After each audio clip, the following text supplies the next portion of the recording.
Thank you very much for that kind introduction. It's a pleasure to be here in Burlington and introducing this geopolitical panel and following up on the wonderful panel to start off with. So I wanted to put a frame on what we're going to be hearing about from our four speakers to come. And this is the geopolitical area that's being covered by the Food Summit. Food is about place, and we know that from the new food movement and the local food movement. Food is shaped and impacted by community and politics at various scales, and I think that was alluded to in the first presentation. Why it's important to study food at multiple scales and in multiple communities, because if we are to create a more just, equitable food system and do better by the environment, which is one of my key areas, it is critical to study food systems from a geopolitical perspective. What can we learn about traditional as well as new and innovative pathways in order to build a better global food system?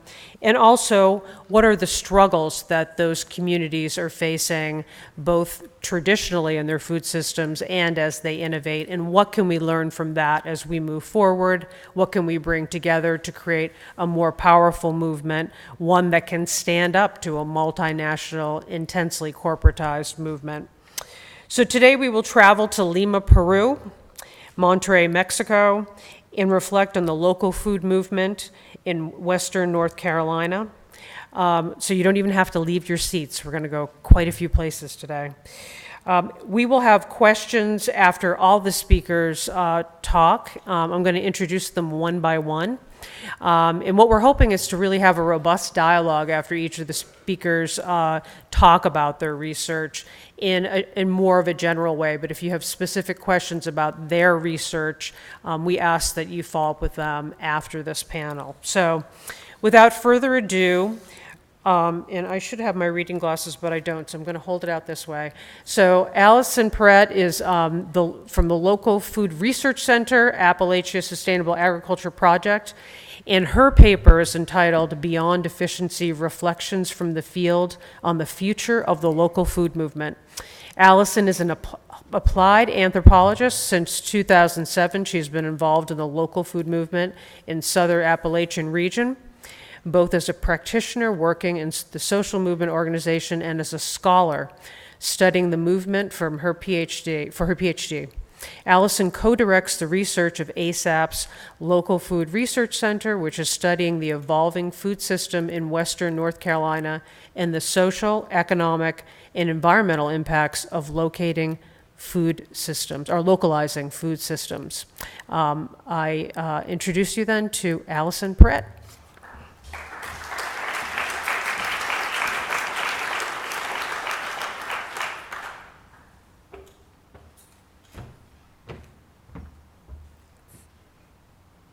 Good morning. Let's see. All right. So, as the title of my paper suggests, what I'm going to look at today is the direction that the local food movement is heading, and looking specifically at one direction, and ask if this is really the direction that we want to be going in. And the direction that I refer to is an approach that focuses on technology and infrastructure to create space for locally grown food in mainstream markets. Efforts are focused on increasing the efficiencies of locally grown food. And a good example of this approach is food hubs. And so what I'm going to argue in this paper is that the current focus on efficiency to scale the movement may actually be counterproductive to larger and longer term goals, and that the local food movement is really a food democratizing strategy and a means of building people's capacity to act in ways that support the development of just food systems. So I'm going to touch real briefly on the discourse surrounding local food, the claims and the critiques, and then I'm going to talk about food hubs as an example of an efficiency strategy. And then I'm going to look at why local food in particular can be a catalyst of food system change. So across the movement discourse and within the academic literature, local food is associated with a constellation of qualities and benefits, and probably most of us are familiar with these. It's fresher, it's more flavorful, it's more environmentally sustainable, it strengthens local economies, it's more nutritious because it's fresher, it improves nutrition because it increases the availability of fresh fruits and vegetables and addresses trends in obesity. But despite all the rhetoric that surrounds local food, what many have pointed out is that there's not a whole lot to substantiate the claims of local food. And Brandon Bourne and Mark Purcell several years ago offered a really grounding critique when they warned about what they call the local trap. And that is the presumption that local is inherently more desirable and just. The trap is that there's nothing inherent to scale, local, regional, national, or global. The qualities of scale are produced by people, and people have different agendas and motivations. So to produce the social justice, the ecological sustainability, the food security, and so on, we have to take specific actions to create them. And so food system practitioners and planners that fall into the local trap confuse scale with outcomes, so that local becomes the goal rather than a means to achieve other outcomes. So following this really fundamental critique, others that are observing efforts to mainstream locally grown food warn that these kinds of mainstreaming efforts threaten local food's potential and the capacity of local food system building efforts to achieve social, economic, and environmental goals. So that local and all of the attributes that are attributed to it, it's just becoming another commodity attribute in the marketplace. And geography is becoming a proxy for other assumed social, economic, and ecological qualities.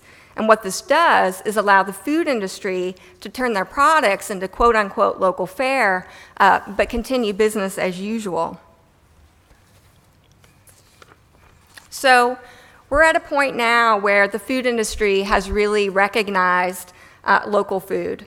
And some of the biggest food industry players have developed local food programs. They're using the discourse of local food, support local farms, support your community, support your neighbors. They're using that to attract market demand. And Walmart is probably the most prominent. They publicly committed to sell $5 billion of food sourced from small and medium-sized farms by 2015. And what this recognition does is it presents opportunities, increased availability of local food, markets for smaller scale farms, a means to engage a broader base of people, a means to directly engage with the system that we want to change. But one of the challenges is that logistically, locally grown food doesn't fit easily into the existing food system. We're talking about an industrialized and centralized food industry where production happens through large-scale specialized agriculture, which is suited to large-scale wholesaling and retailing, where big food companies source from a small pool of big suppliers year-round and at a price achieved through economies of scale. But locally grown food is seasonal, and in places like Western North Carolina, where I'm from, farms are small by national standards, and food production just isn't scalable. It's small, it's decentralized, and we don't have a whole lot of infrastructure for things like aggregation and distribution. So to help local food production meet established food industry standards, some efforts are taking a turn toward efficiency-based solutions.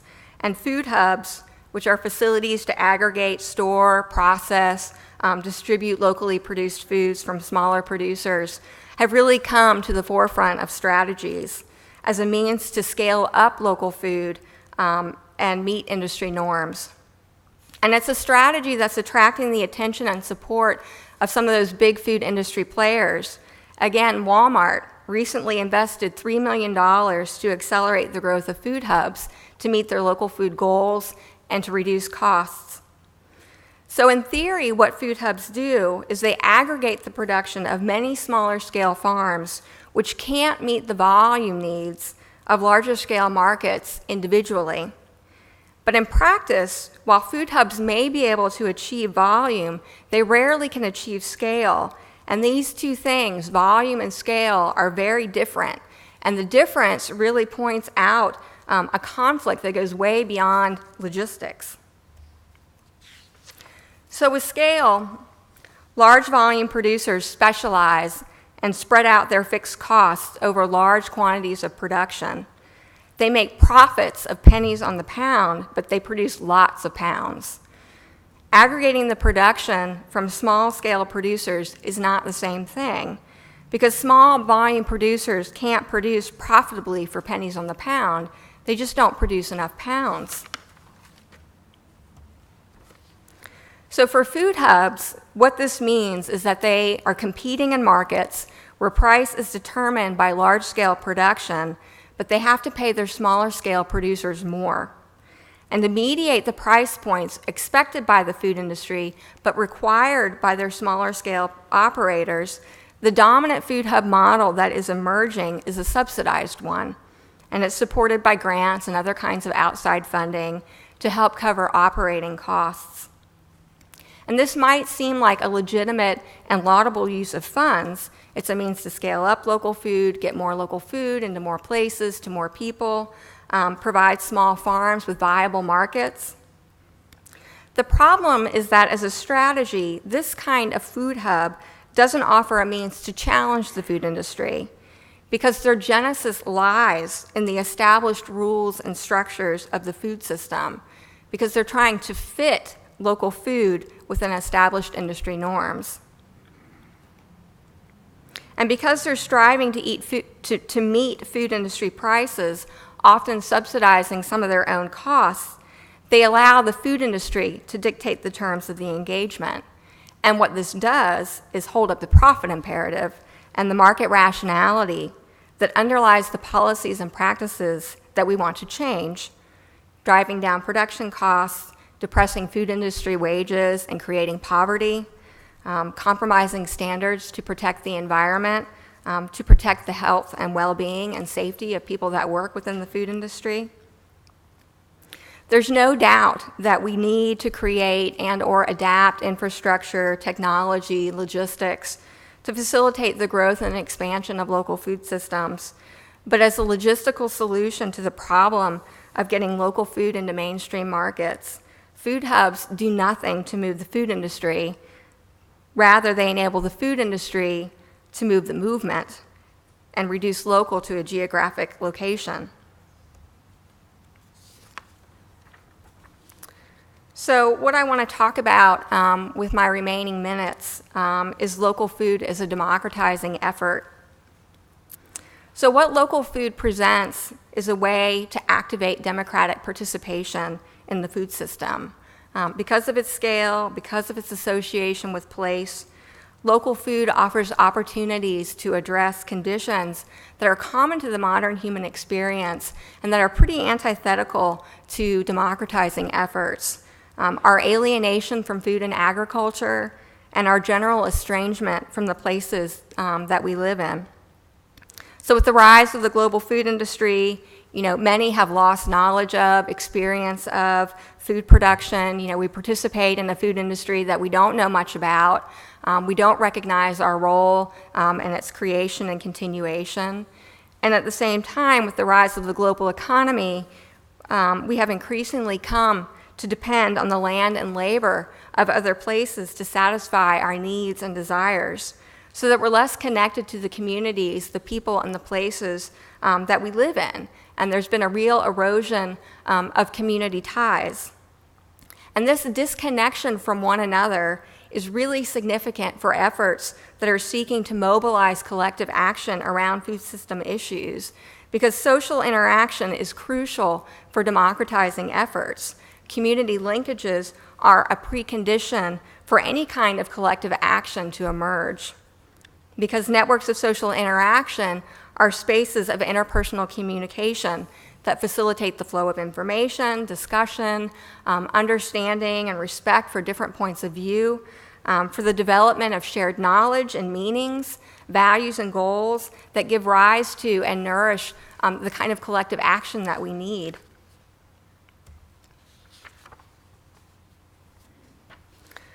So departing from these ideas and departing from the notion that food system change is going to require active participation from the citizenry, local food development, while certainly subsuming the work to get local food to markets, is really a social process that builds the capacity of people to act collectively. Local food system building efforts is really a process of community building that anchors agriculture in the conditions of place. It builds community relationships around food and agriculture. It builds conceptual links that have been lost between food production and the resources required to produce food. It changes the way that we think about and relate to food and agriculture, and it embeds our acts of consumption in shared values and goals. And so 20 years ago in Western North Carolina, movement organizers there, witnessing the negative impacts of the global economy on the region's farms and communities, recognized that the way to regain some autonomy over the changes that were happening there was to directly engage the public. And local food was the means to engage the public, to connect the public with agriculture and a place that had fundamentally been defined by history and culture of agriculture, but that was being lost. And so the creation of spaces, what I'm calling here spaces of engagement around the processes of food production and provision, has and continues to be the foundation of movement work there. So farmers markets, CSAs, farm tours, school gardens, other kinds of venues that bring community members together around food and agriculture.